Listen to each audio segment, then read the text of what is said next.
Hare Krishna, boa tarde a todos. Cantar um pouquinho enquanto o pessoal vai entrando.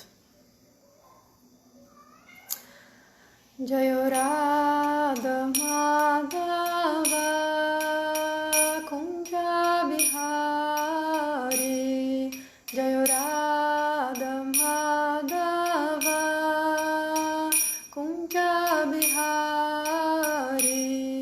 Jaya Gopi Jana Vallabha Girivaradhari Jaya Gopi Jana Vallabha Girivaradhari Yashodanandana Vraja Janaranjana Yashodanandana Vraja Janaranjana Jamuna Tira Vanachari Jamuna Tira Vanachari Jaya Radha Madhava Kunja Bihari Jaya Radha Madhava Kunja Bihari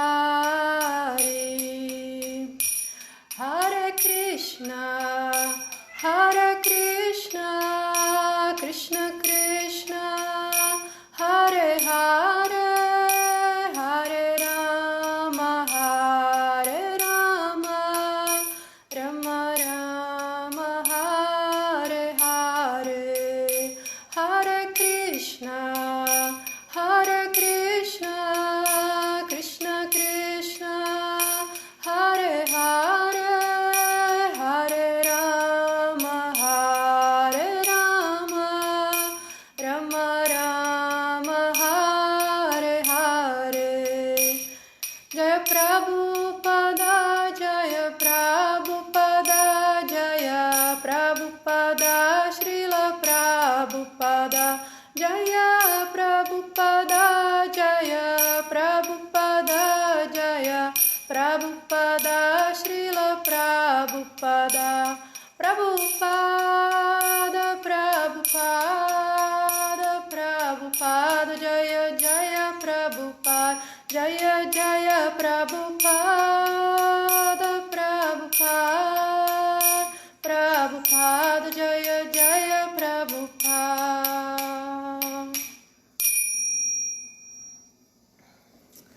Hare Krishna, boa tarde. Então, bem-vindos aqui à live de hoje sobre o capítulo 16. Se alguém puder me confirmar se o áudio e a imagem estão ok, eu agradeço bastante. Então, hoje a gente vai dar continuidade a essa ideia super bacana, que eu não sei quem foi que teve, mas tá de parabéns, porque é muito legal isso da gente fazer 18 dias antes do Gita Jayanti, a leitura e comentário de cada um dos capítulos. Então, muito bacana essa ideia. Então, o pessoal está fazendo desde o capítulo 1 até chegar no capítulo 18, no dia 24, e no dia 25 é o Gita Jayanti, no qual foi falado, né, o Bhagavad Gita de Krishna para Arjuna.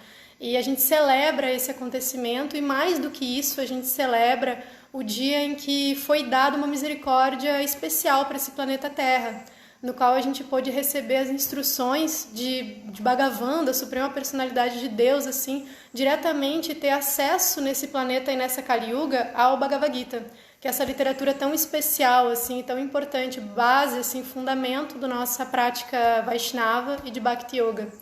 Então, assim, ficar glorificando a Bhagavad Gita é um caminho sem fim, porque é infinito glorificar as palavras de Krishna, mas hoje a gente vai focar no capítulo específico, que é o capítulo 16, As Naturezas Divinas e Demoníacas, que é um capítulo curto, tem 24 versos, porém ele é bem forte, né? Ele traz aspectos muito fortes, porque além dele ter um aspecto de análise externa, no qual a gente está no meio de uma Kali Yuga, a gente lê um capítulo de naturezas divinas e demoníacas, no qual Krishna está fornecendo para Arjuna discernimento, assim, tá dando viveka para Arjuna poder entender, discernir a realidade, o que é e o que não é, o que deve ser feito e o que não deve ser feito, as características inerentes daquilo e os resultados que aquilo gera, tanto no mundo quanto para a entidade viva, né, que executa ações ou cultiva qualidades divinas ou demoníacas. Então, em plena Kali Yuga, a gente lê esse capítulo, é forte se a gente está compenetrado, se a gente está atento, porque a gente vai observar que esses princípios que estão ali presentes, eles ou vão estar muito ausentes, ou vão estar muito presentes em coisas muito próximas da gente, né? E também a análise, ela não é só externa. Quando a gente escuta esse capítulo, também tem toda uma análise interna, na qual a gente interioriza o que está sendo dito. A Cristiane falou que tem luz piscando. Alguém pode me confirmar se a imagem tá boa? Porque eu tô usando uma internet que tá com bastante problema aqui. Eu espero que ela aguente até o fim da live. O Sudarshana Dasa me confirmou que o áudio tá bom. E se alguém puder me confirmar a imagem, também agradeço muito, tá? Então, assim... agradeço muito, primeiramente, o convite do pessoal do Centro Hare Krishna de Bhakti Yoga para poder estar falando hoje do capítulo 16. Ai, obrigada, gente. Então tá certo. Qualquer coisa, se cair a internet, depois a gente dá um jeito aqui, eu retorno. Agradeço muito, pessoal, pelo convite para estar falando aqui hoje desse capítulo. E também muito obrigada pelo serviço que vocês estão fazendo aí de trazer essa contagem regressiva para o pessoal se preparar, entrar no humor e meditar na Gita mesmo, né? Que é uma meditação para a vida toda, né? Nunca se esgota. A gente nunca chega a dizer assim, eu entendi a Bhagavad Gita, né? Então, Krishna vai parar de nos revelar significados confidenciais e também destrinchar as palavras sútricas dele da Gita, né? Que tem tanta coisa para a gente entender. Então, assim, a gente teve os capítulos anteriores, o capítulo 14... que foi sobre os 3 modos da natureza material, que é um capítulo bem importante, no qual Krishna, nessa altura da Bhagavad Gita, Krishna já falou de todos os assuntos mais pertinentes, ele já citou tudo, só que agora ele vai começar a destrinchar, ele vai começar a abrir os assuntos, né? E esse capítulo dos 3 modos da natureza, o 14, que foi antes do anterior a esse que a gente está lendo agora, ele nos traz, juntamente com esse do 16, discernimento sobre como agir nesse mundo, entender o que é essa região da natureza material e quais são as energias que compõem ela, os gunas e as dualidades presentes nela. Ele ajuda a refinar a nossa Bhakti Yoga, porque a gente começa a ficar mais atento em relação à nossa prática espiritual, nos ajuda a nos situar no local apropriado, que é Sattva Guna, né? O local pelo qual pode-se conhecer a verdade. Fora desse local, dificilmente a pessoa consegue avançar espiritualmente, ela fica trancada na rede de desejos e de emoções e etc. E também porque ajuda a gente a identificar o que a gente não é. E identificando o que a gente não é, que é os gunas, a gente passa a identificar o que a gente é. Então, depois desse capítulo 14, vem o capítulo 15, que é Purushottama Yoga, Yoga da Pessoa Suprema, no qual tem uns pontos bem importantes, e eu vou pontuar rapidamente eles, assim, quais são os assuntos principais do capítulo, antes da gente comentar esse capítulo 16. Então, ele vai falar nos primeiros 4 versos sobre a natureza do mundo material e a origem desse mundo material. No 5º verso, vai começar a falar sobre qual é as características de uma pessoa que rende-se ao Supremo. Depois, a natureza da realidade espiritual, da onde ela provém, quais são as suas características, no verso 6. Do verso 7 ao 11, ele vai falar qual é a condição das almas condicionadas, o que nós aqui, almas do mundo espiritual condicionadas, como estamos posicionados. Depois, do verso 12 ao 15, vai falar sobre Krishna como mantenedor, desde as menores coisas, as maiores, Krishna como a causa e a origem desse mundo, né? Krishna como a manifestação da beleza, desde as coisas mais grandes, como o sol e a lua, até as coisas menores, como o nosso fogo digestivo. E depois vai falar de Jiva Tattva, no verso 16, Vishnu Tattva, no verso 17. Depois vai falar sobre como se conectar com Deus e qual é a forma de se conectar através do serviço devocional, no verso 18 e 19. E depois sobre as bênçãos, umas bênçãos não karmakandas, sim, mas qual é o resultado real da pessoa interiorizar e realizar esse conhecimento dentro dela e enxergar a vida através desse conhecimento. Então, depois começa o capítulo 16, no qual Krishna começa a explicar para Arjuna as naturezas divinas e demoníacas, as suas características e consequências. O que acontece aqui nesse capítulo é bem interessante, porque Krishna basicamente vai falar no nos primeiros 3 versos sobre as qualidades divinas, e a partir do 4º, 5º verso ele vai falar só sobre as características demoníacas, porque ele já citou bastante sobre como é que a pessoa que se rende, ele já descreveu como é que é essa pessoa, as características dela, lá no capítulo 14, dos sintomas. Então, várias coisas sobre a natureza divina já foram ditas, mas aí Krishna vai trazer aspectos bem específicos sobre a natureza demoníaca. Então, a gente tem 2 palavras aqui que elas são como se fossem opostas, né? Que é o Sura e o Asura. Então, para não ser assim muito ortodoxo no termo, vou tentar não usar muito o termo santo, divino e demoníaco, mas assim também essa ideia da negação, né? Asura, então aquele que não é santo, aquele que não é divino, ou aquele que não é piedoso. Então muitas vezes Srila Prabhupada vai colocar como os piedosos e os impiedosos. E a gente vê essa dicotomia presente no universo material constantemente. E o que é essa dicotomia? Então a gente tem... e é importante que a gente que está num planeta intermediário, num corpo humano, a gente entenda o que é esse local de naturezas assúricas e súricas, né? No caso, a gente vai ter os planos celestiais, né, com esses devas, esses seres divinos que incorporam essas características divinas, e também a gente vai ter esses planos infernais, no qual a gente vai ter seres assúricos, que são uma categoria de ser, daquelas 8.400.000 formas divinas, um Asura é um desses tipos, né, de formas de ser. E a forma humana, existem 400.000 formas humanas, né, dentro da criação material. O que a gente tem que entender estando como um ser humano nesse planeta intermediário? Que como a gente está nesse aeroporto cósmico, que é o planeta Terra, no qual a gente acessa diversas ciências, desde os planetas dos Gandharvas até práticas de planetas infernais, a gente tem várias coisas misturadas aqui nesse planeta Terra, então a gente tem um acesso de escolha muito grande assim, no que a gente pode se fixar, uma variedade bem grande. Então a gente entende que essas características e qualidades, tanto divinas quanto demoníacas, a gente entra em contato com ambas, né? Então, assim, Srila Prabhupada vai explicar que tanto devas quanto asuras, por exemplo, eles vêm do Prajapati, do mesmo Prajapati originalmente. Só que depois, de acordo com as atitudes e o cultivo delas, elas vão adquirindo esses formatos asuras e devas, né? Então, assim, se a gente acaba entendendo de uma forma muito inflexível e muito ortodoxa que uma pessoa ela já nasce com uma propensão estática do qual ela não tem como fugir, ou seja, ela é um asura ou ela é sura, ou ela é santa, ou ela é piedosa, isso impossibilita, isso meio que tira Bhakti do seu local, assim, tira os devotos do seu local de atuação, né, que transcendem tudo isso e conseguem trazer essas características divinas mesmo para pessoas que tiveram influências demoníacas desde o ventre. Então a gente vai ver mais detalhes sobre isso durante o capítulo. Então assim, vamos começar a leitura do verso 1 ao 3. Repitam comigo, por favor, em casa. Om Namo Bhagavate Vasudevaya. Om Namo Bhagavate Vasudevaya.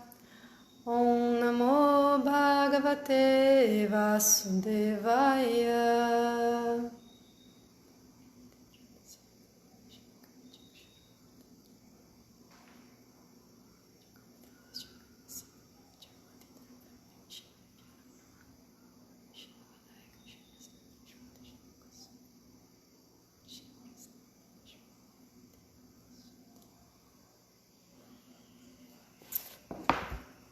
Então, as naturezas divinas e demoníacas, capítulo 16 da Bhagavad Gita.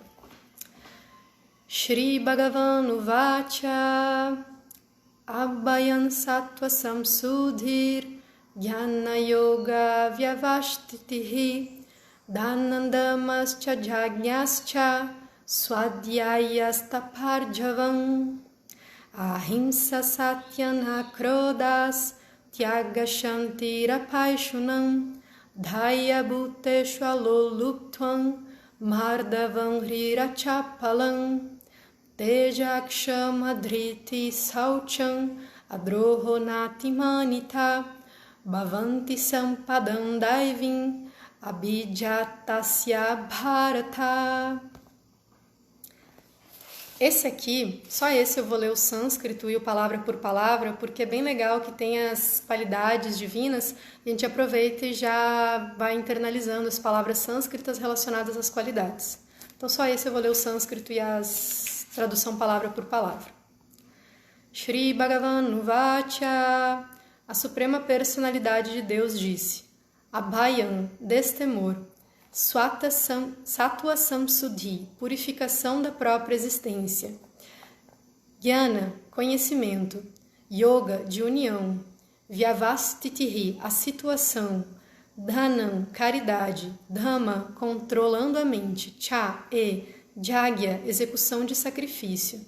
Cha, Swadhyaya, estudo da literatura védica. Tapa, austeridade. Arjavan, simplicidade.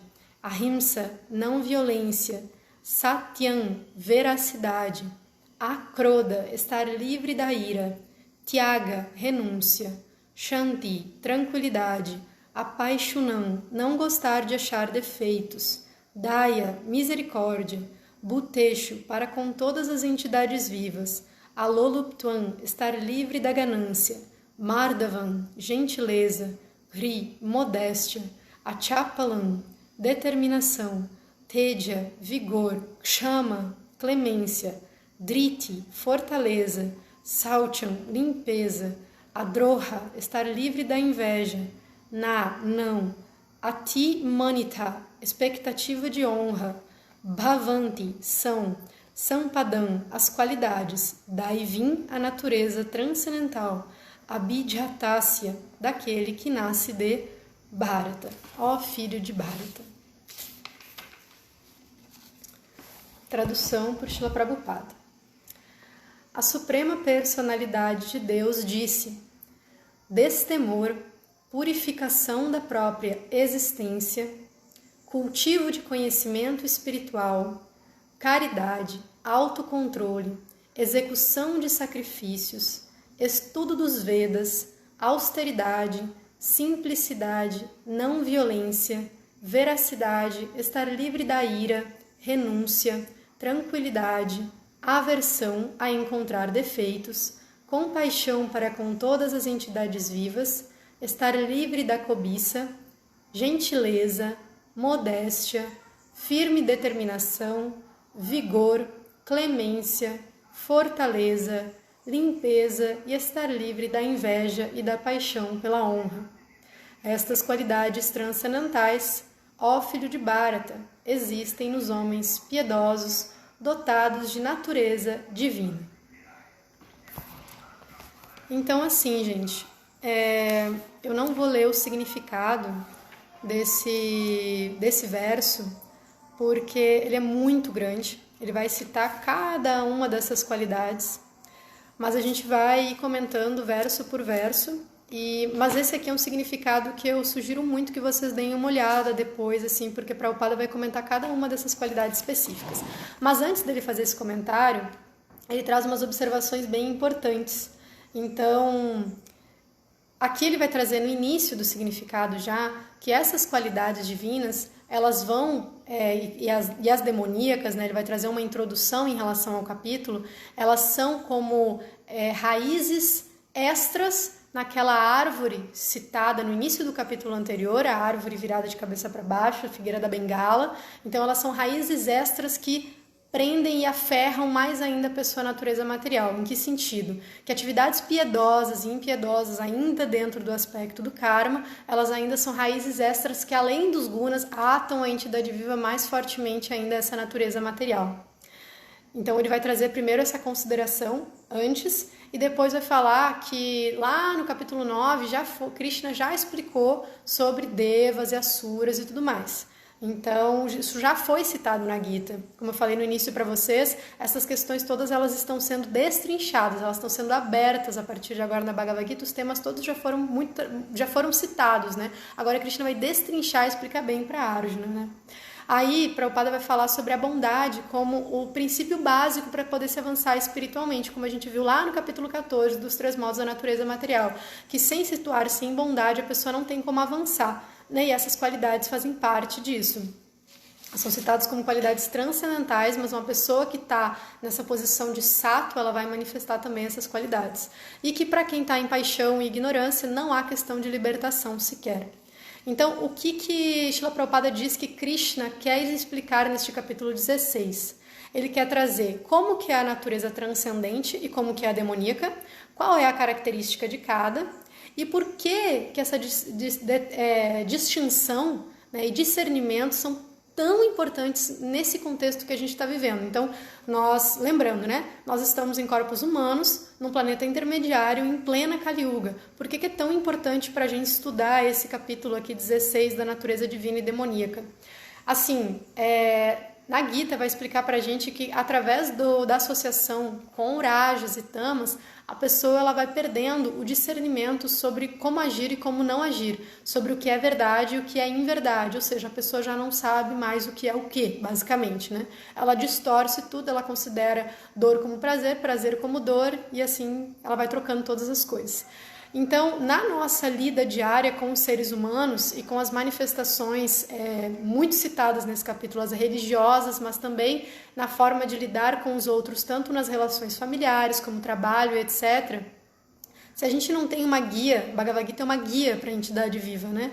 Então, se a gente não tem uma guia do como agir, o que é divino e o que não é, pode ter certeza que se não fosse um conhecimento assim declarado, específico, é muito provável que as pessoas, que é o que acontece nesse mundo, né, através da associação com esses modos rajas e tamas, a pessoa passe a achar que aquilo que é demoníaco é divino. Então a gente poderia adorar e seguir mestres que estão imersos em qualidades demoníacas. E, mas como é que a pessoa não vai perceber, com o tempo percebe? Não, se não houver um conhecimento, se não houver luz, conhecimento, né, que é o fogo que acaba com a escuridão, se não houver isso, a pessoa acaba não percebendo, porque com a associação dos modos perde-se o discernimento, perde-se a clareza, perde-se a visão. Então, assim, é de suma importância isso que Krishna está trazendo para Arjuna aqui. Também tem um aspecto pessoal do diálogo deles, que eu vou comentar depois, do porquê Krishna está trazendo isso para Arjuna, mas lembrando sempre que Krishna está falando com Arjuna pessoalmente como seu amigo bem-querente querido, e também com toda a humanidade. Então, ele vai trazer aspectos bem ali entre eles, assim, e também vai trazer coisas gerais para a gente entender, para a gente ter esse discernimento, essa análise, né, sobre com o que podemos nos associar tanto internamente quanto externamente. Srila Prabhupada vai citar também depois, nesse significado, sobre a importância do Garbhadana Samskara. Então ele dedica um parágrafo inteiro aqui desse significado sobre a questão da preparação para ter filhos. Ou seja, mais de uma vez, Srila Prabhupada traz no significado desse capítulo a questão de que a natureza divina pode ser constituída a partir do ventre, de acordo com a consciência daqueles que geram o embrião. Então isso é como se fosse uma informação confidencial nesse mundo no qual nós estamos vivendo, que poucas pessoas acabam levando isso em consideração, no qual essa natureza, a associação com natureza divina é a mãe e o pai que propiciam desde o momento da concepção e depois durante todo o processo da gravidez. E a Srila Prabhupada vai enfatizar isso aqui, e depois, quando ele está falando das naturezas demoníacas, ele vai estar falando que a criança, desde o ventre, absorve os aspectos demoníacos dos pais. Então, a coisa é muito profunda, a mudança é muito profunda, não é uma mudança superficial para a gente realmente trazer almas piedosas e divinas para esse mundo, né? Para que possam ajudar no desenvolvimento de uma consciência divina nesse mundo. Depois, Srila Prabhupada vai fazer uma outra observação muito importante nesse significado, que vai dar base para a análise dele dessas qualidades divinas, essas qualidades transcendentais. Ele vai falar sobre Varnashra Dharma. Então, ele vai dizer que, assim, essas qualidades, independentemente do Varna, basicamente, elas vão se aplicar quando a pessoa desenvolver avanço espiritual. Mas, de acordo com o ashram, tem algumas qualidades que se aplicam mais que outras, ou seja, tem qualidades que, dependendo do ashram, uma pessoa tem o dever de desenvolver mais que em outro ashram, ou que são mais focadas, né, para um determinado ashram. Então, Srila Prabhupada, é bem interessante esse significado, porque depois ele vai analisar cada uma das qualidades de acordo com Varna e Ashram, e poucas delas ele vai dizer que é para todos, assim, que servem para todos. É claro que todas servem, porém, a gente tem que entender que tem algumas que são mais focadas, eu vou explicar por quê, falando rapidamente sobre cada uma delas. Mas quem quiser entender mais profundamente sobre essas qualidades, tem esse livrinho aqui, que deve ter no Centro Hare Krishna de Bhakti Yoga para vender também, que é as 26 qualidades de um sábio, que vai estar falando justamente de cada uma dessas qualidades citadas nesse verso que a gente está lendo agora, né? Então tem aquele 26 qualidades do devoto, que é baseado no Chaitanya Charitamrita, mas esse aqui é baseado nesse verso do capítulo 16. Então, assim, quais são, rapidamente, assim, das qualidades citadas aqui? A primeira é a bhaya, destemor. Então, destemor, Srila Prabhupada vai focar especialmente nos sannyasis, tá? Não adianta, por exemplo, um grihasta querer ser destemido, ou seja, eu vou subir a montanha, vou deixar a minha mulher e filhos, e enfim, não se aplica muito bem. Ele falou que essa qualidade se aplica muito bem à ordem de vida retirada, os sannyasis. Ele fala, inclusive, que se uma pessoa não confia plenamente que Krishna vai lhe fornecer tudo o que ela necessita, ela não deveria nem tomar sannyasi. Então, essa confiança, ela traz destemor, né? E como você sabe, o nome de Srila Prabhupada que o pai dele deu para ele é Abhay, né? Então, aquele que é destemido. Purificação da própria existência. Então, ele também traz isso bastante para os sannyasis e também para os grihastas, cultivo de conhecimento espiritual, aqui o Purva Swadhyaya, né? Que é bem focado para os brahmacharis, no qual a período brahmacharya é basicamente para cultivo do conhecimento espiritual, de estudo das escrituras, depois dana, caridade, no qual ele vai focar especialmente nos grihastas, né? Porque tanto o brahmachari quanto o vanaprastha quanto o sannyasa, eles não deveriam ter muito dinheiro, assim, né? Então, quem está trabalhando para ter dinheiro é o grihasta. Então, o grihasta é aquele que executa a ação de caridade para com os outros 3 ashrams. Depois vai falar sobre autocontrole e ele vai focar bastante nos grihastas, na descrição do autocontrole. Claro, gente, que todos os ashrams têm que ter autocontrole, mas Prabhupada fala que é especialmente para os grihastas, porque os grihastas estão numa posição da qual é muito fácil estar confortável, porque a vida familiar ela é muito prazerosa, só que ela é uma prazerosa que pode acabar distraindo da vida espiritual. Então, Srila Prabhupada vai falar, não, ok, existe uma concessão para o gozo dos sentidos na vida de familiar, na vida de grihasta, mas mesmo assim você deve ter autocontrole mesmo dentro desse local. E é por isso que o Varnashrama é tão perfeito, porque essa preparação de autocontrole ela vai ser dada lá no celibato do Brahmacharya, né? Então, o Varnashrama faz muito sentido, se a gente pensar ele bem, né?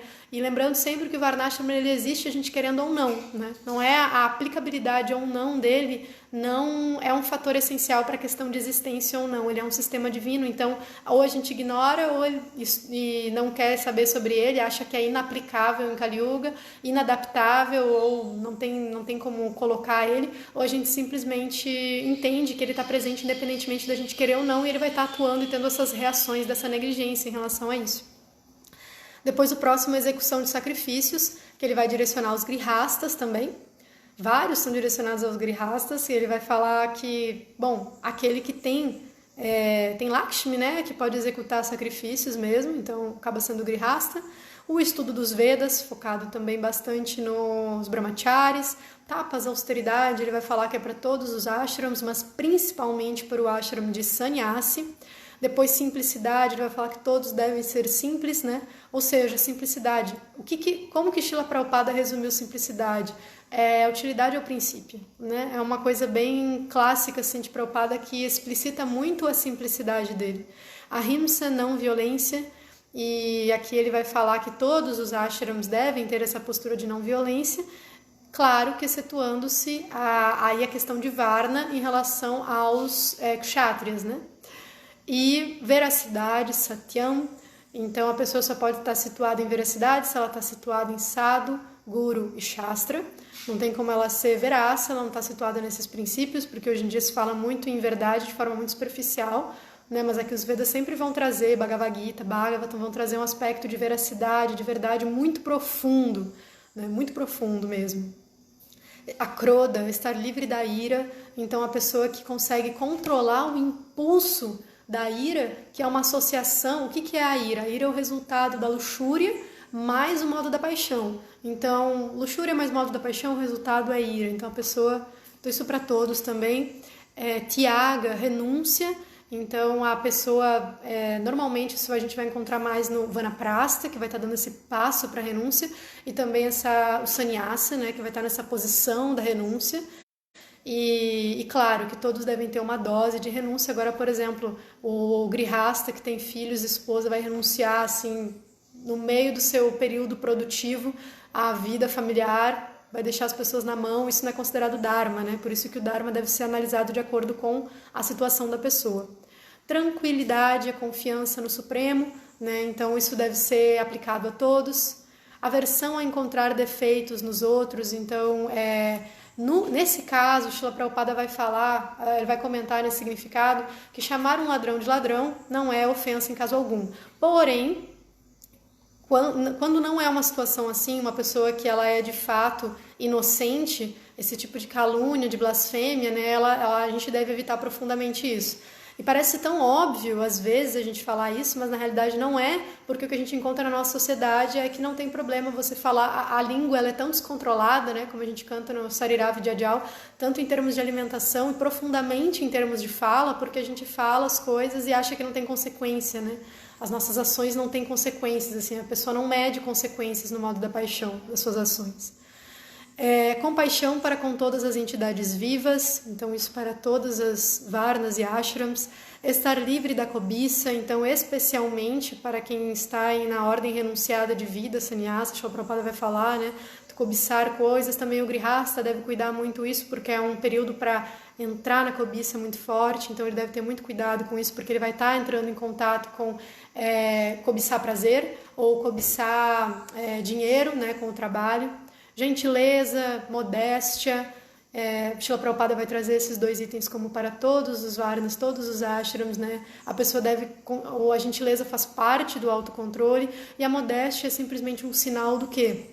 Essa modéstia, esse conhecimento, essa humildade, que é conhecimento verdadeiro, ela vai se manifestar na inteligência, né? A pessoa inteligente, ela consegue ser modesta, ela consegue ser humilde, verdadeiramente inteligente, né? Firme determinação, ou seja, o que Srila Prabhupada explica nesse significado sobre firme determinação? A pessoa não ser acometida pelos três modos de forma tão avassaladora, assim, nossa, uma coisa não deu certo, então a pessoa simplesmente desiste.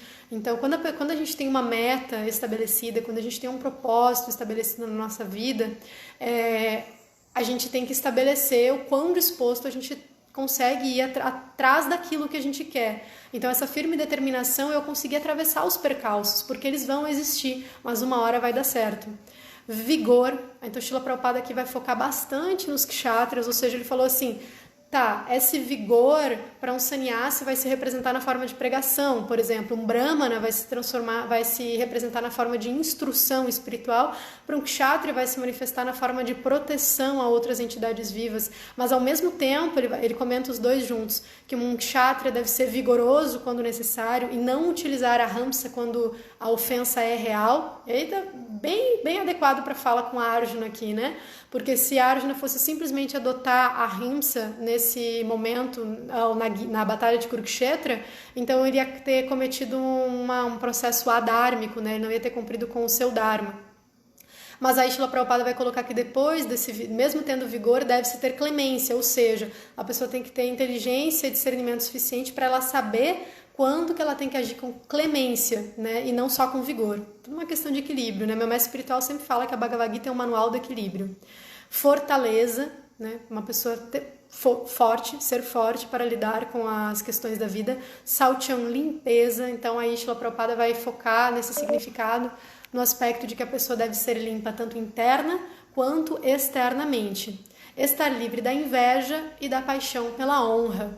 Então, a pessoa não deve, assim, almejar ser glorificada pelos outros, né? Estar livre da paixão pela honra e livre da inveja. Inveja, a gente já fala várias vezes sobre isso, mas ela está diretamente ligada à cobiça, à luxúria também. Então, aí Krishna fala que essas qualidades estão presentes nos homens piedosos dotados de natureza divina. Vamos para o verso 4. Verso 4. Orgulho. Damba, orgulho. Dharpa, arrogância. Abhimana, presunção. Cha, Kroda, ira. Parusham, rispidez, Eva, deserto, Cha, Agyanam, ignorância, Cha, Abhidyatasya, daquele que nasce de Parta, ó filho de Prita, Sampadam, as qualidades Asurim da natureza demoníaca. Orgulho, arrogância, presunção, ira, rispidez e ignorância, estas qualidades pertencem àqueles cuja natureza é demoníaca, ó filho de Prita. Então, aqui Srila Prabhupada, é muito legal assim, os comentários de Srila Prabhupada em relação a este capítulo, porque ele vai trazer de forma bem objetiva e bem direta, assim, esta é o caminho para o inferno. Então, quem trilha a estrada destas qualidades citadas aqui está indo diretamente para o inferno, né? Elas são as qualidades demoníacas. Então, ele vai trazer, o primeiro ponto que ele vai trazer em relação ao orgulho, arrogância, presunção, ira, rispidez e ignorância é no aspecto religioso. Então, a gente vê assim no Bhagavatam também que tipo, as piores regiões infernais estão reservadas para os falsos religiosos. Isso também é... O Nishinhananda está fazendo uma série de teologia comparada lá no Clube do Dharma e ele falou que esse princípio é igual para o judaísmo. Eu achei bem interessante isso, né? Que para os judeus também o pior pecado que se pode existir é ser um pretenso ou um falso religioso, né? Que os piores locais estão destinados a essas pessoas. E aqui Srila Prabhupada traz isso bem enfático, assim, que as pessoas que querem fazer um espetáculo de religião, um espetáculo de espiritualidade, essas são as piores e elas vão manifestar essas qualidades, assim, muitas pessoas vão glorificá-las porque vão se confundir, principalmente nessa Kali Yuga, mas elas pensam que estão subindo e na realidade estão indo direto para o inferno. O Prabhupada coloca aqui. E que as pessoas que mais fazem isso são os falsos religiosos e os cientistas que pensam que estão avançando no estudo da matéria, mas na realidade estão só se enredando cada vez mais nela. Então é bem interessante esses versos que vão falar dessas questões de orgulho, arrogância, presunção, ira e rispidez, porque daí a gente pode observar. Esse é um capítulo que eu realmente acredito que ele é para ser lido de forma meditativa, depois consigo mesmo. Porque pra gente são muitos itens de qualidades divinas e muitos itens de qualidades demoníacas. Então, para a gente ir observando na gente mesmo, é bem interessante que a gente faça com cautela, porque esses anartas que estão dentro da gente, que manifestam essas qualidades dessa forma, eles vão no modo automático muito intenso, a gente acaba nem percebendo às vezes. Para a gente perceber, a gente precisa estar realmente imerso e cultivando o Sattva-guna para ir percebendo esses impulsos. Verso 5.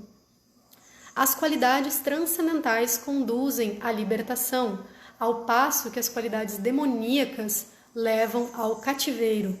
Não te preocupes, ó filho de Pando, pois nasceste com as qualidades divinas. Então, aqui, Krishna vai trazer os resultados respectivos de cada uma dessas qualidades.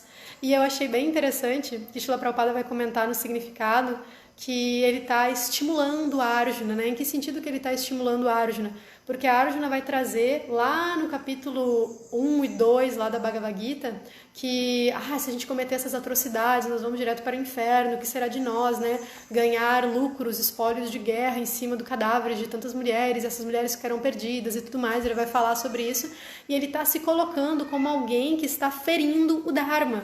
Ele está colocando alguém como que lutando estaria indo contra o Dharma. E aí Krishna está trazendo esse alento aqui para ele, não só está consolando, como está clareando ele, mas como também está estimulando a Arjuna a lutar. Ele está dizendo, né? Fique tranquilo, ó filho de Pando, o seu impulso a lutar, a estar aqui, é de acordo com o Dharma, porque você nasceu com essas qualidades divinas, ou seja, você tem uma natureza divina, você tem um propósito divino a cumprir aqui nesse momento. Então aí tem um aspecto pessoal do diálogo entre eles, né? Que para um kshatriya lutar não é demoníaco, né? Mas faltar com o Dharma para um kshatriya, sim, isso seria demoníaco. E dessa forma todos vão acabar seguindo, como a gente sabe, impreterivelmente a sua natureza, né? E seguir a sua natureza é sempre um processo dhármico. E até, eu acho que era a Chandramukha Swami que estava falando na live de hoje de manhã, que sempre que a gente não segue o nosso Dharma e não segue a nossa natureza, a gente está cometendo violência contra nós mesmos. Verso 6. Ó filho de Prita, neste mundo há duas espécies de criaturas. Uma é chamada divina e a outra demoníaca. Já me detive a explicar-te as qualidades divinas. Agora ouve enquanto falo sobre as características demoníacas. Eu achei esse ponto bem interessante desse verso aqui, porque Srila Prabhupada vai explicar exatamente o que é Sura e o que é Asura. Isso é bem importante para a gente entender. E como eu disse para vocês lá no início, Krishna o capítulo todo basicamente vai estar falando sobre a natureza demoníaca. Só no início que ele vai discorrer, né, bem sobre as qualidades divinas, mas como ele já falou nos outros capítulos sobre, a maior parte do capítulo é sobre a natureza demoníaca. E aí eu vou ler um trechinho do significado, porque eu achei bem importante, que é para trazer essa ideia do que é ser assúrico e o que é ser súrico, né? Então aqui tem um ponto de discernimento bem claro. Srila Prabhupada vai dizer assim: devem-se executar deveres com base na escritura autorizada. Esta mentalidade chama-se divina. Quem não segue os princípios reguladores estabelecidos nas escrituras e age conforme os seus caprichos é chamado demoníaco ou assúrico. O único critério é a obediência aos princípios reguladores que constam nas escrituras.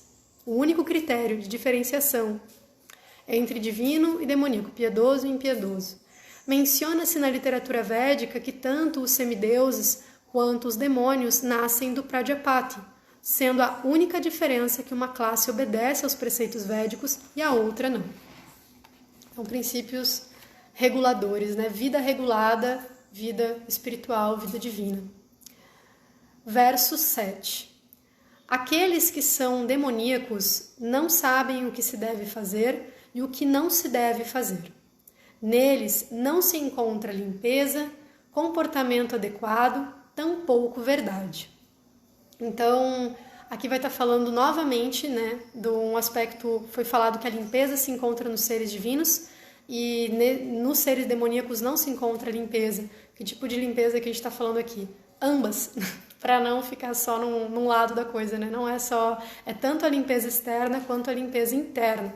A limpeza interna a gente executa com o cantar dos santos nomes de Deus. É assim que a gente se limpa internamente de acordo com a Bhagavad Gita e com o Srimad Bhagavatam. E como é que a gente vai se limpar externamente? Com processos de limpeza assim, de qualquer ser humano, né? Tomar banho todo dia, limpar os dentes, tudo mais. Esses aspectos relacionados ao corpo, eles influenciam nas ações e na associação que a gente tem com os gunas. Então, esses dois aspectos de limpeza, eles caracterizam também com que gunas que a gente vai se associar e com que qualidades que a gente vai desenvolver. Por isso que é importante prestar atenção nisso. Em relação ao comportamento adequado, Srila Prabhupada vai pegar um ponto bem específico.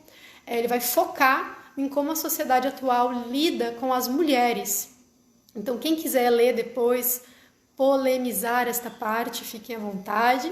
Até podemos conversar mais depois no WhatsApp, qualquer coisa, quem quiser. Quem lê este significado ficar com alguma dúvida, podemos conversar, mas em questão de comportamento adequado tem várias nuances, né? A gente saber se portar de acordo com o tempo, local e circunstância, porém, existe um limite de flexibilidade nessa questão de adequado, porque nós temos que ser íntegros e sem duplicidade, o que significa que os princípios espirituais do meu mestre espiritual e do conhecimento pelo qual eu carrego, eu tenho que manifestá-los e estar com eles presente aonde quer que eu vá. Não é porque eu estou num determinado local, com determinadas pessoas, que eu vou abrir mão das coisas que eu acredito, né? Então aí a pessoa tem que saber se adequar, né? Tem que saber lidar com a situação. E comportamento adequado, Srila Prabhupada vai focar na relação da sociedade com a mulher. Em que sentido? Então, Srila Prabhupada vai colocar aqui que numa sociedade demoníaca, as mulheres são tratadas como seres assim que ficam jogados e que se viram por elas mesmas, assim.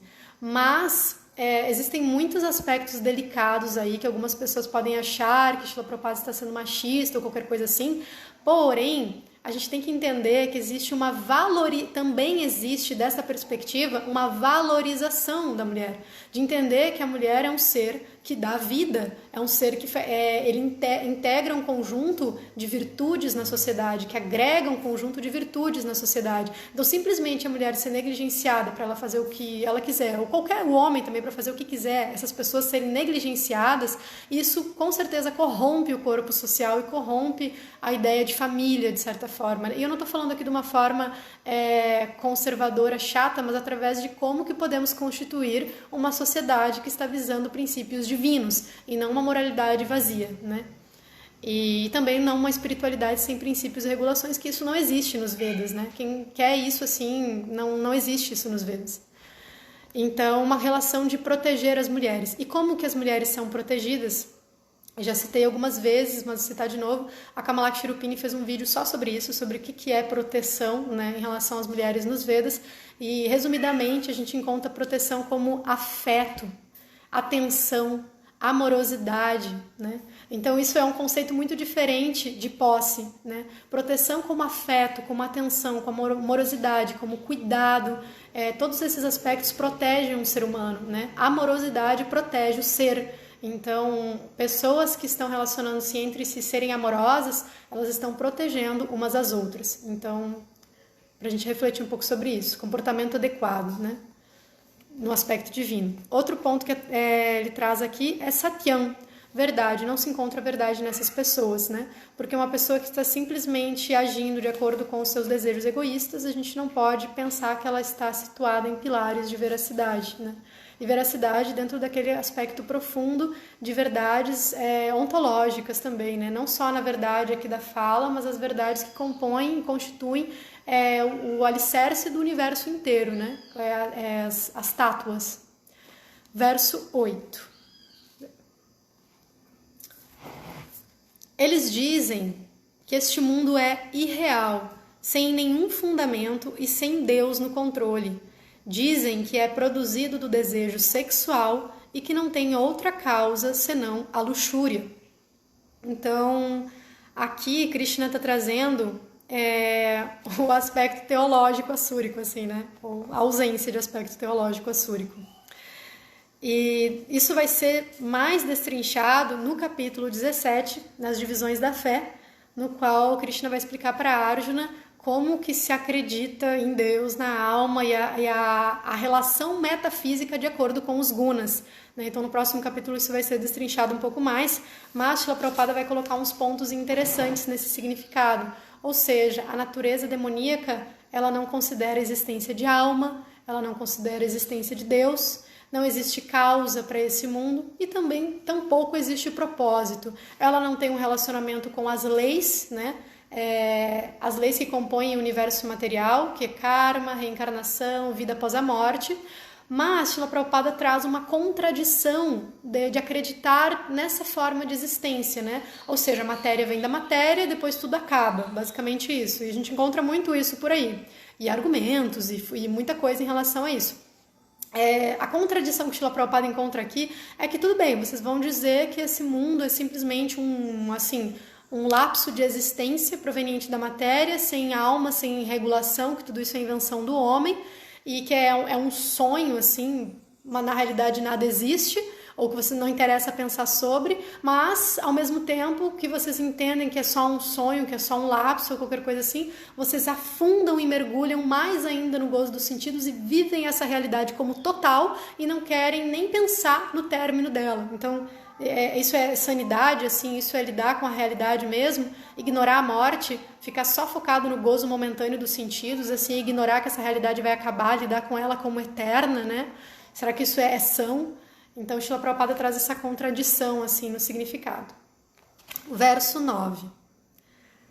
Seguindo estas conclusões, os demoníacos, sem saber o que fazer e sem nenhuma inteligência, ocupam-se em atividades prejudiciais e hediondas que só servem para destruir o mundo.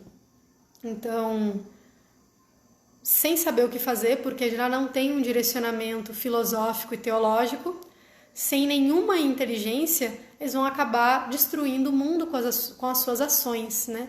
E isso aqui a gente pode observar, a gente olha para o mundo à nossa volta e a gente observa esses aspectos presentes. a gente vê como as indústrias se desenvolvem, a gente vê a indústria farmacêutica, a gente vê a indústria de armas, aí a gente vê até como uma fábrica de produção, sei lá, de água numa garrafinha que faz isso, que faz aquilo, tudo visando o lucro pessoal e visando o gozo dos sentidos daquela pessoa que está lá em cima. Então, a gente está numa era na qual esses princípios demoníacos, assim, eles estão penetrando em tudo. A Kali Yuga é basicamente isso, é quando essas qualidades demoníacas, elas adentram em todos os seres, em todas as instituições da sociedade. Né? Isso fica muito evidente, a gente vê no funcionamento desse mundo, né?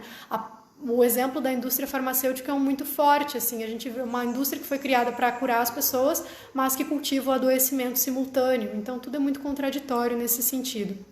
E às vezes as pessoas nem sabem que elas estão fazendo errado, elas já perderam o discernimento em relação a isso. Verso 10. Refugiando-se nos desejos hedonistas, insaciáveis, e absortos na presunção própria do orgulho e do falso prestígio, os demoníacos, assim iludidos, estão sempre comprometidos com o trabalho sujo, atraídos pelo impermanente. Então, aqui a gente está analisando como é que é a mente de uma pessoa demoníaca. E o que é legal a gente fazer quando a gente está escutando isso? Não existe um ser com chifrinho lá, até tem uns demônios bem feios, a gente vê aí, né, nos passatempos de Krishna e tudo mais, mas, entender essa natureza caricata, ela existem os seres assúricos, mas nesse contexto de Kali Yuga que a gente está, é importante a gente observar que essa rede de desejos hedonistas, insaciáveis, isso tudo está acessível a gente mesmo. Se a gente quiser, se a gente negligenciar o conhecimento, a prática espiritual, as qualidades divinas e tudo isso, isso vai adentrar na gente, né? Isso pode tomar conta da gente, né? Então, absortos na presunção do orgulho e do falso prestígio. Imagina, a gente está numa situação de perigo, a gente está numa situação de necessitar de ajuda. Ajuda de quem? Dos Tattvadarshins, né? Aqueles que são videntes da verdade. Nós precisamos da ajuda dessas grandes almas para que a gente possa enxergar a realidade. Porque, imagina, nós somos almas espirituais, estamos dentro, imersos num oceano material, totalmente atados por gunas e karmas, e ainda assim, numa rede de desejos insaciáveis, e ainda assim temos presunção e orgulho de estar nessa posição. É como o rei da lama, assim, ou o rei um porquinho que se acha o rei, assim, jogado no excremento, qualquer coisa assim. É uma posição que não é digna. Quanto mais avançada uma pessoa o que significa humildade, né? A pessoa ela é muito avançada e ainda assim ela se considera caída, ela se considera baixa, ela se considera necessitada da ajuda de Deus, dos devotos puros, das almas puras e das escrituras, dos princípios regulatórios. Isso é uma pessoa avançada, né? Agora, a situação oposta, na qual a pessoa está numa situação totalmente necessitada de ajuda, desesperadora, né? A alma condicionada aqui, totalmente imersa numa rede de desejos, ela não sabe para onde ela vai, ela não sabe de onde ela veio, e ainda assim ela fica orgulhosa dessa posição, e a gente vê isso em diversos níveis nesse mundo. Então a gente vê pessoas poderosas, assim, que estão extremamente identificadas com a aristocracia, com riqueza e com gozo dos sentidos, que se sentem muito grandiosas, mas a gente também vê na nossa prática espiritual, na gente, do nosso lado, constantemente esse apego aos frutos dos nossos êxitos. Então a gente tem que cuidar muito para os praticantes espiritualistas para que a gente não entre nessa de ficar orgulhoso por pequenos êxitos, assim, que na realidade nem vem da gente, né? Vem do Guru e de Krishna, da misericórdia dos devotos. Porque esses deslizes internos que acontecem, né? Todo mundo sabe que acontecem em si, a pessoa se identifica com o fruto da sua ação, por mais espiritualizada que seja, ela está se associando dentro da prática de Bhakti, ela vai estar se associando com Rajas e Tamas, né? Ela vai estar se achando a causa do êxito espiritual dela, e aí ela já está se associando com esse tipo de qualidade aqui, né? Vai começar a se tornar uma pessoa orgulhosa, um espiritualista orgulhoso, uma pessoa que se sente numa posição tão segura que já não precisa mais orar por tanta ajuda de Krishna, enfim. É fácil a gente estar associado com essas coisas em níveis menores. E não tem limite para o avanço de Bhakti, né? Rupa Goswami fala, não tem limites para você avançar em Bhakti. Não tem um ponto que você chegou que você diz assim, agora eu estou seguro, tô de boas, eu não preciso mais fazer um trabalho interno de avanço. Não existe isso.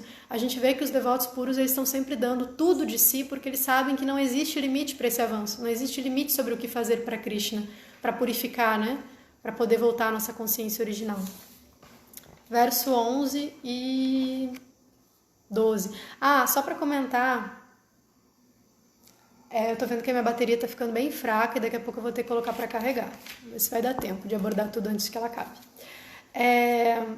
Nesse significado do verso 10, Srila Prabhupada vai colocar sobre Asuchi Vrata, ou seja, votos impuros. E aí Srila Prabhupada coloca como vinho, sexo, relação sexual oposta ilícita, jogatina e consumo de carne, né? E aí essas pessoas ficam imersas nesses asuti vratas, que são votos pelas quais elas entregam a vida delas, entregam a alma delas a esse tipo de prática, e o mundo lhes presta homenagem dentro dessa ilusão, e elas se consideram avançadas, muito avançadas, mas na realidade elas estão indo para as regiões mais baixas da existência material. Por isso que Srila Prabhupada coloca no significado desse verso. Verso 11 e 12. A Brahmati colocou um comentário aqui. Hiranyakashipu era lindo, loiro, nórdico. Quem vê cara não vê coração. Não só Hiranyakashipu. Hiranyaksha também era loiro, forte. Ele é descrito no início do canto 3 do Bhagavatam, né? E assim, antes dele encontrar com Varahadeva e tudo mais, ele é descrito como super bonitão, assim, poderoso. Não era um cara feio, bigodudo, todo. Não, era um cara bonito, forte, muito rico, assim. E é bem isso, né? Existe toda uma identificação com isso, a gente vê isso presente o tempo todo. Gente, eu vou fazer uma coisa aqui urgente, que a minha bateria tá acabando. Então, vocês me deem um segundinho que eu vou colocar para carregar e vou ajeitar um local ali para mim sentar, tá? Me desculpem, só um segundo.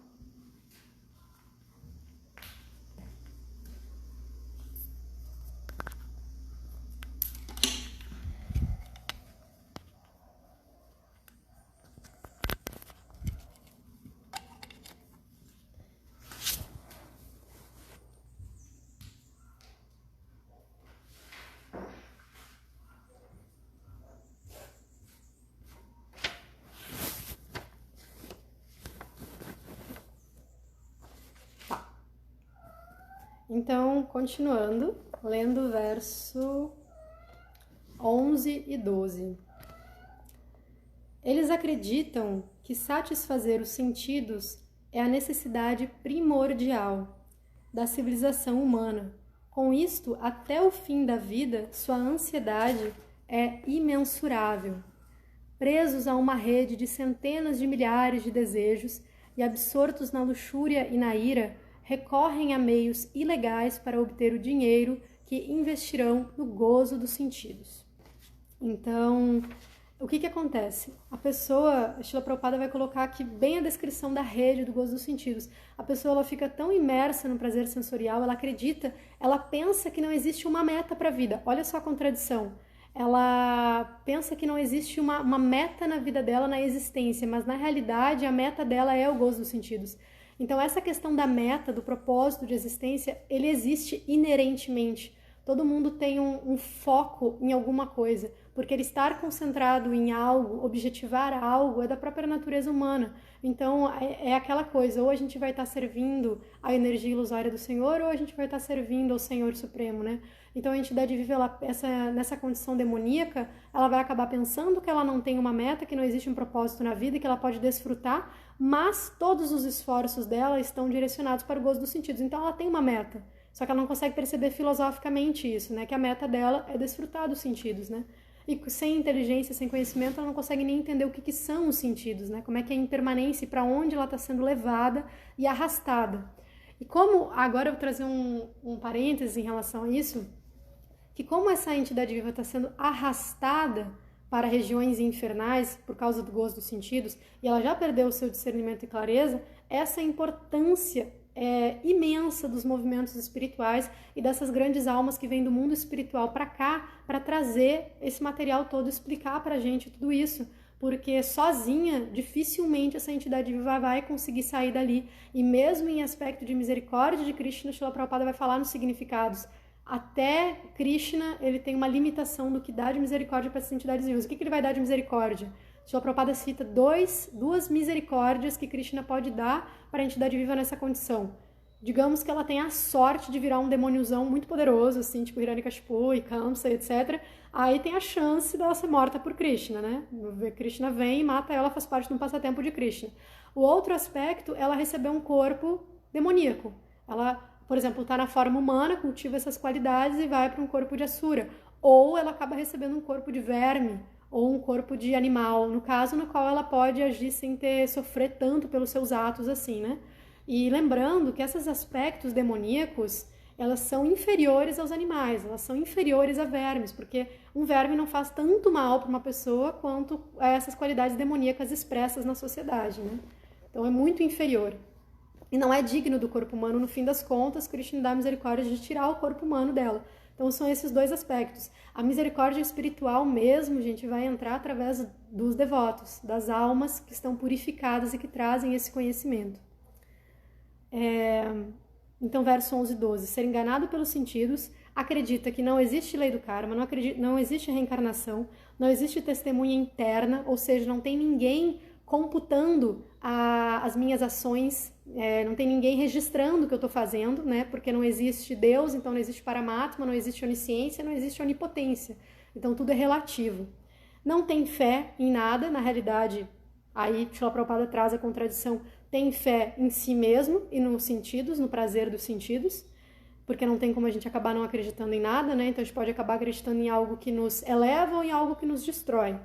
E é completamente ludibriado, enganado pelos sentidos. Essa pessoa se perde completamente. Então vamos ler o verso 13 ao 15. O ser demoníaco pensa: tanta riqueza eu tenho hoje e vou ganhar mais conforme os meus planos. Tenho tanto agora e isto aumentará mais e mais no futuro. Matei este meu inimigo e meus outros inimigos também serão mortos. Eu sou o Senhor de tudo. Eu sou o desfrutador. Sou perfeito, poderoso e feliz. Sou o homem mais rico, rodeado por parentes aristocráticos. Não há ninguém tão poderoso e feliz como eu. Executarei sacrifícios, farei alguma caridade, com isso ficarei contente. Desta maneira, eles são iludidos pela ignorância. É uma mentalidade caricata, mas ela é real em diversos níveis, né? Aqui está o extremo, assim, mas de certa forma, se a gente analisar internamente, a gente vai ver que isso existe em certos níveis dentro da gente, né? Verso 16. Assim, perplexos diante de tantas ansiedades e presos numa rede de ilusões, eles se apegam demasiadamente ao gozo dos sentidos e caem no inferno. Aí Srila Prabhupada vai colocar nesse significado aqui que existe um desejo infinito por dinheiro, assim, insaciável, incontrolável, ou seja, nunca vai ser suficiente. Eu lembro que quando eu era adolescente, eu era a favor da renda máxima, né? A gente falava muito disso no colégio, na faculdade, tem renda mínima e tinha que ter renda máxima, porque o que uma pessoa vai fazer com tanto dinheiro, né? E é insaciável, ela vai querer continuar tendo mais. Agora com o Bhagavad Gita a gente entende muito melhor, assim, que não tem um limite para esse tipo de desejo sensorial. Porque o que acontece? A inveja é uma coisa tão fora da nossa compreensão, no sentido de que não existe um limite, porque a pessoa quer se tornar... É bem o processo de Hiranyakashipu, Hiranyaksha. No fim das contas, a pessoa vai ir tão longe, tão longe, tão longe, que ela vai querer virar Indra, que ela vai querer virar Krishna, que ela vai querer virar Deus, assim, simplesmente. Então não existe um limite para o desejo de poder quando existe o descontrole presente, né?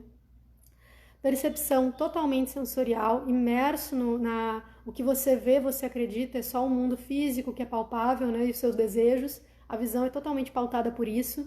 Não existe essa visão filosófica que os Shastras pedem pra gente, ou esse Jnana Chakshu, esse olhar assim do conhecimento, ou enxergar com os olhos das escrituras, e que ele acredita, aqui é um ponto bem delicado, porque a nossa sociedade cultiva muito essa filosofia, e ela tem que ser entendida com equilíbrio, a questão do mérito pessoal. Aqui Srila Prabhupada vai descrever fortemente no significado deste verso que as pessoas que acreditam que o esforço pessoal está acima da lei do karma, elas são de natureza demoníaca, elas estão imersas em mentalidade demoníaca. Porque o que acontece? O Sri Upanishad vai falar isso pra gente também, né? Sobre a gente se contentar com a nossa cota, que a gente já tem destinado pra gente tanto tempo de vida e etc.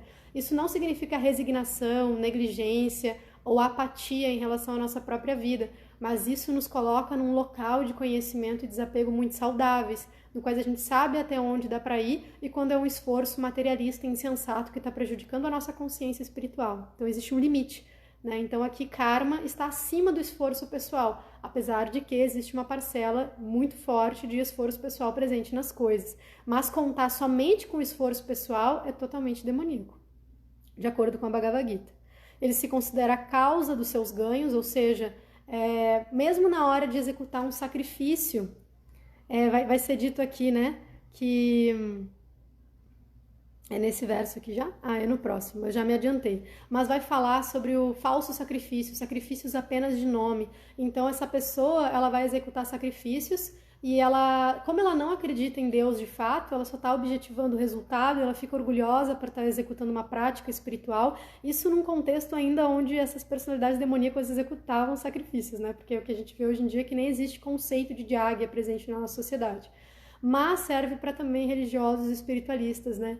Porque com esse conhecimento védico se alastrando todo, essas coisas vão acabar incorporando, vão se tornar cotidianas e culturais na sociedade. Então, trazer o limite, né? Qual é a consciência correta a se executar isso.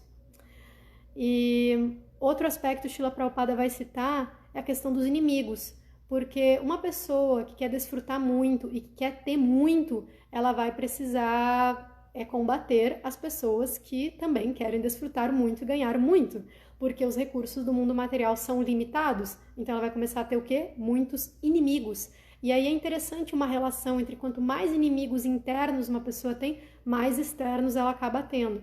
Então, essa coisa do tipo assim, eu sou muito especial, sou muito espiritualizado, muito conectado e todo mundo me odeia porque eu brilho muito, que se vê muitas vezes nos meios espiritualistas, isso não é, de acordo com as escrituras, isso não é real. Tipo, o Yudhishthira Maharaj, ele é glorificado por ser Adhyata Shatru, ou seja, aquele que não possui inimigos. E o sentido duplo disso é que ele não possui inimigos internos, por isso ele acaba não tendo inimigos externos, apesar de que Duryodhana considerava ele seu inimigo, mas ele não considerava Duryodhana seu inimigo. Então era toda uma relação interna, né, que se manifesta no externo também.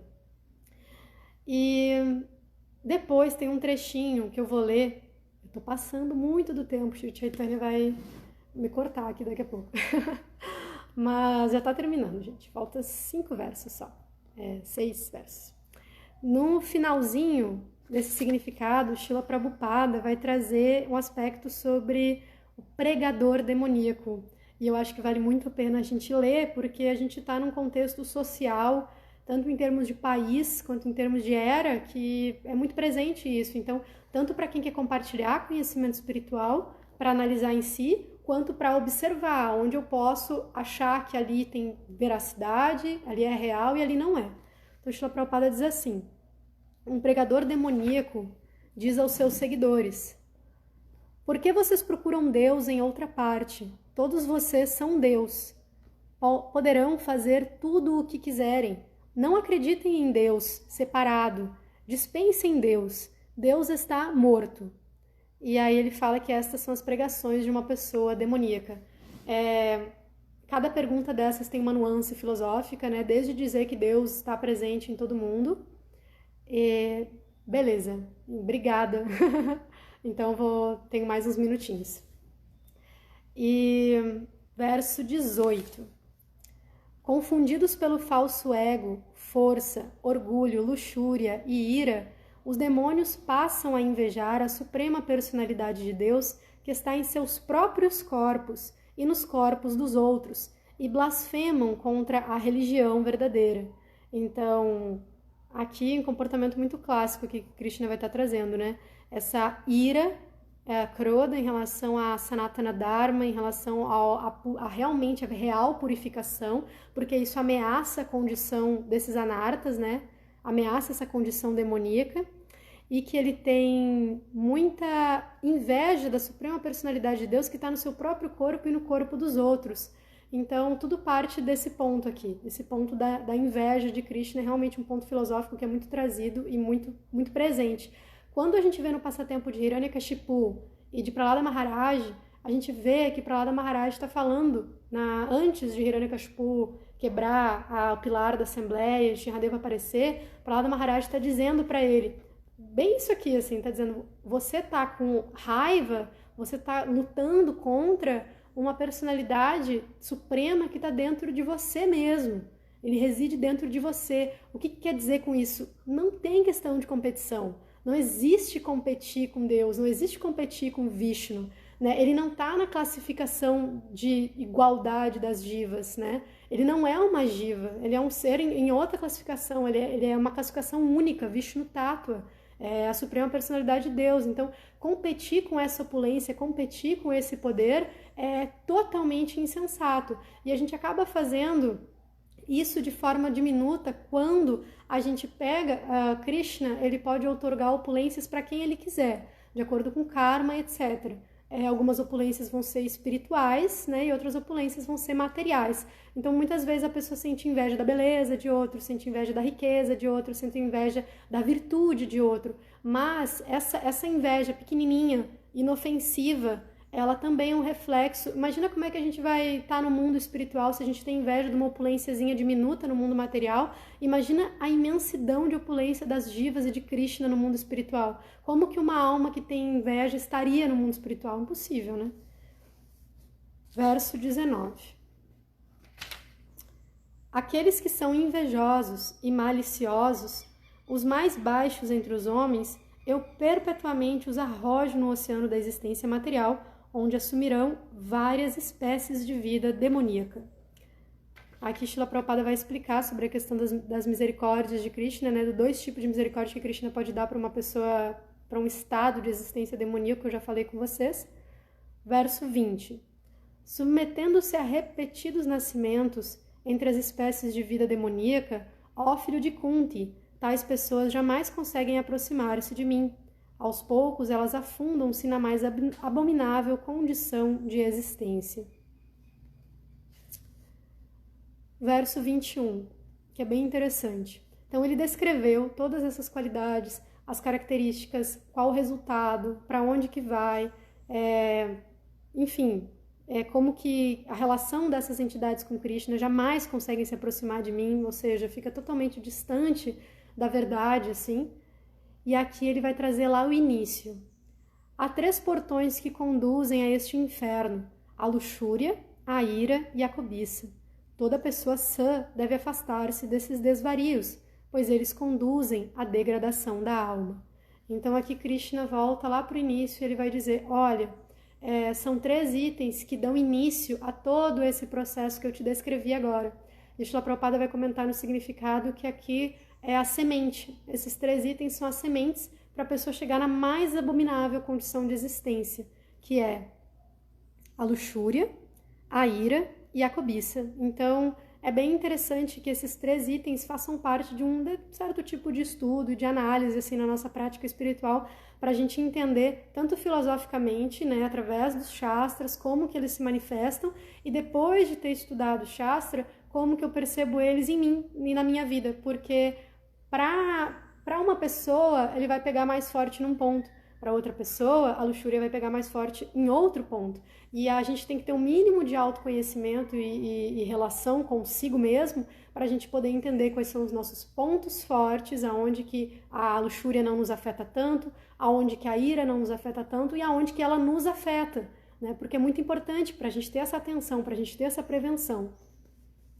Verso 22. A pessoa que escapou a estes 3 portões do inferno, ó filho de Kunti, executa atos que conduzem à autorrealização e aos poucos atinge o destino supremo. Então a pessoa que evitar esses 3, Krodha, Loba e Kama, né, a ira, a luxúria e a cobiça, ela vai acabar entrando nos princípios da autorrealização, ou seja, essa neutralidade que a gente imagina, ela pouco existe. Então, se a gente evitar esses 3 portões que conduzem ao inferno, né, ela acaba tendo atitudes que vão conduzir à autorrealização e ao autoconhecimento invariavelmente. E entrando nesse caminho, né, não tem mais volta, ela vai atingir o destino supremo. Verso 23. aquele que põe de lado os preceitos das Escrituras e age conforme os próprios caprichos, não alcança a perfeição, nem a felicidade e nem o destino supremo. Verso 24. É através das normas dadas nas Escrituras que se deve, portanto, entender o que é dever e o que não é. Conhecendo tais regras e regulações, todos devem agir de modo a elevarem-se gradualmente. Srila Prabhupada Ki Jai, Srimad Bhagavad Gita Ki Jai.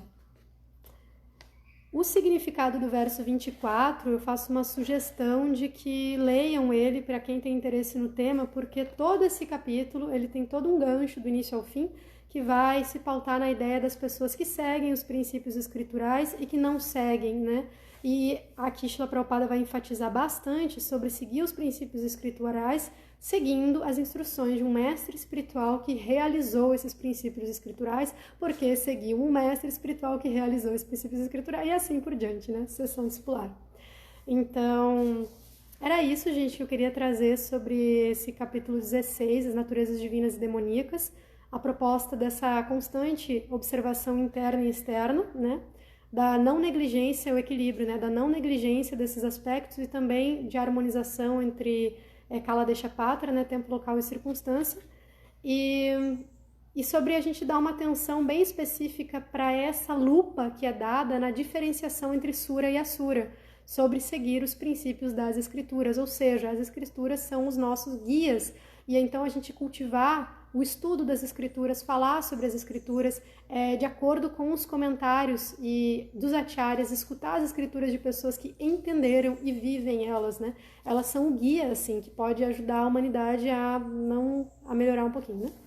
Então, era isso que eu queria trazer para vocês sobre o capítulo 16, eu espero que tenha sido útil para vocês. Desculpa ter me estendido tanto. Eu nem vou olhar se tem perguntas, porque eu já vi que não tem, pelo que eu olhei aqui rapidamente. Então, muito obrigada pela presença de todos vocês.